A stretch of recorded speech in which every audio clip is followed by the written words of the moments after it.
সবাই শুনতেছি, কিন্তু আসলে আমাদের মঞ্চে আসার মতো যেমন মন মানসিকতা নাই।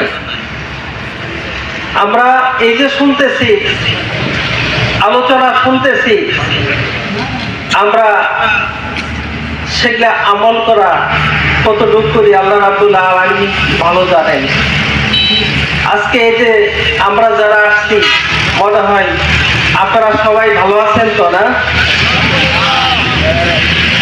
কারণ আল্লাহ রাব্বুল আলামিন সবাইকে ভালো রাখছেন, এটা আল্লাহ রাব্বুল আলামিন শুকরিয়া আদায় করতে হয়। সবাই বলি আলহামদুলিল্লাহ।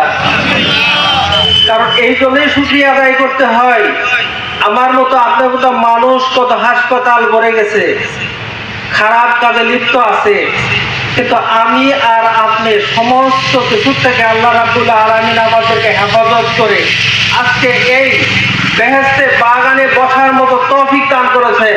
সেই জন্য সবাই বলি আলহামদুলিল্লাহ। কারণ আমরা তো আল্লাহ আমাদেরকে ওই জায়গায় নিতে পারতো, আজকে আমাদেরকে নেয় নাই। কারণ আমাদেরকে ভালো জায়গায়, এত সুন্দর জায়গায় পরিবেশে বসার আল্লাহ রাব্বুল আলামিন আমাদেরকে তৌফিক দিয়েছেন। আমরা কোরআন এবং হাদিস থেকে শোনার মতো তৌফিক দিয়ে দিয়েছেন, এই মন মানসিকতা থেকে আমাকে দিয়ে দিয়েছেন। সমস্ত শয়তানের হেফাজত থেকে আমাদেরকে আজকে বসার মতো তৌফিক দান করেছেন। কারণ শয়তান আমাদের চিরশত্রু, ওরা আমার পিছে লাগিয়ে রয়েছে।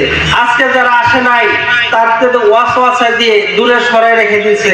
কাল কিয়ামতের ময়দানে আজকে যে আমরা যেভাবে বসে আছি, আল্লাহ রাব্বুল আলামিনের আসলে এখন যে সিসি ক্যামেরা আইছে, এই সিসি ক্যামেরা তো এখন না, আল্লাহ রাব্বুল আলামিন যেদিন পৃথিবী সৃষ্টি করেছে ওই দিন সিসি ক্যামেরা তৈরি করে আমার কাছে দিয়ে দিছে।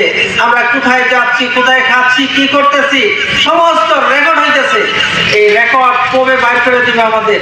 যখন কঠিন সময় আসবে, কাল কিয়ামতের ময়দানে যখন মানুষ ঘামের সাগরে হাবুডুবু খাইতে থাকবে, মানুষ যখন হাহাকার করতে থাকবে, ক্ষুধার যন্ত্রণায় কাতর হয়ে যাবে, ওই সময় দেখা যাবে আজকে যে গোহের পাড়ার জমিনে, গোহের পাড়া মাদ্রাসার ময়দানে আমরা যে ওয়াজ শুনেছি, আমল করেছি, ওই সময় কঠিন সময় আল্লাহ রাব্বুল আলামিন আমার কাছে যখন ডান হাতে আমলনামা দিয়ে দিবে, তখন বুঝতে পারবো আসলে আমি গিয়ে কি করছিলাম।